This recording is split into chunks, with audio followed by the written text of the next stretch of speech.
right? Hello, everybody. This is Neil Kilbey and Peter Schmitz going live. Right. Today, we're going to continue with more of Claude Hopkins' scientific marketing, scientific advertising, and in chapter 12, which refers to strategy. And one of the things that there's so much that he talks about in that one chapter that we needed to sort of continue on with it. One of the things he says about it, it's if you're the first into a market, if you've got the first product.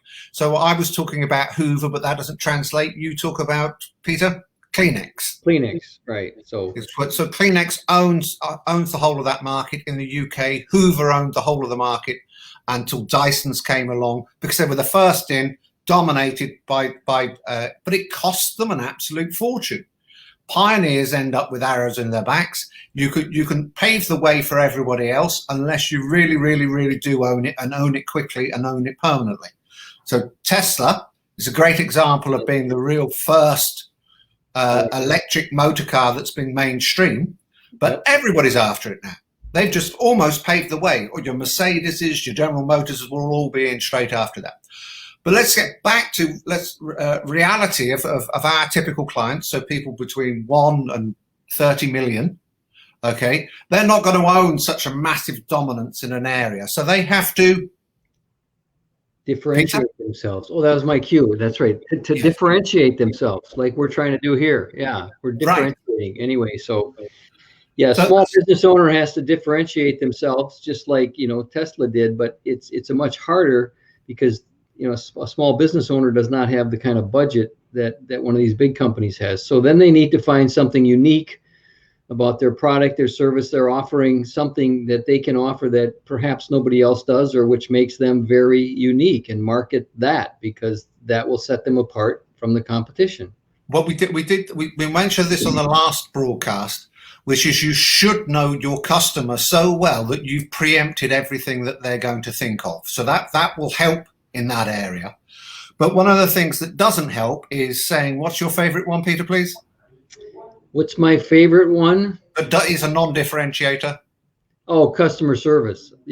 People say, I deliver good customer service or great customer service. And in the prospect's mind, what the heck does that mean? It can have many different meanings, and maybe not the one you want them to have. So if you're going to use customer service as your quote differentiator, then define it. Yeah. Don't you say we give great customer service, say we hand deliver things, or we FedEx everything overnight delivery, or we, something that's very specific about your customer service, so they know what you mean and what to expect, right? Because you're setting the expectation, especially customer service, because it's very vague in most. I always like to check, if you reverse it, instead of saying great customer service and saying, who would say I deliver bad customer service? Right. Nobody would say that. That's a good point.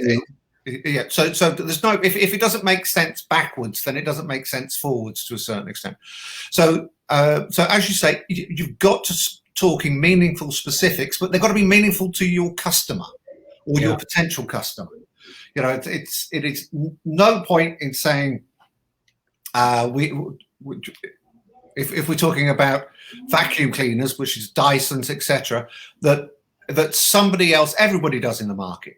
It just doesn't genuinely differentiate unless you're the very, very first person to say it, which is famously about one beer company that suddenly explained all the filtration and all that needed to go on to produce a beer. So that differentiation is just what it means. What makes you different? What makes you special? Okay, and that's an incredibly important point that you've got to find and be able to express in a relatively straightforward manner, and it be meaningful and of significance to your potential client. Did you want to add any further words on that? No, you know what? You're saying everything that needs to be said, so I'm not adding much today. So that normally means I've said it twice, everyone. All right. Well, listen, Peter, thank you very much. Thank you, everybody. We will see you in the next broadcast, which should be tomorrow. Yeah. Right. Well, goodbye, everyone.